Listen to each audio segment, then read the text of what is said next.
ఎగిరేటి ఏనుగొచ్చి పలికేటి జింకలొచ్చి నడిచేటి చేపలొచ్చి అడవికి రమ్మనగా ఆ కోనల్లో కొమ్మల్లో ఉయ్యాలుగేసి ఆ కొమ్మల్లో పళ్ళన్నీ రుచి చూసి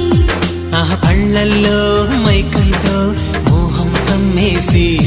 చలిగా గిలిగా తొలిగా త్వరగా అటుగా ఇటుగా మరి నువ్వే నాకు ముద్దిస్తావని తడివేదాలు ముద్రిస్తావని నమ్మడానికి ఎంత బాగుందో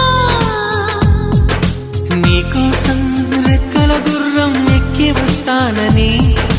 పగడపు దీవికి నిన్నే నేను తీసుకెళ్తానని ఇక ఏనాటికి అక్కడే మనము ఉంటామని నమ్మడానికి ఎంత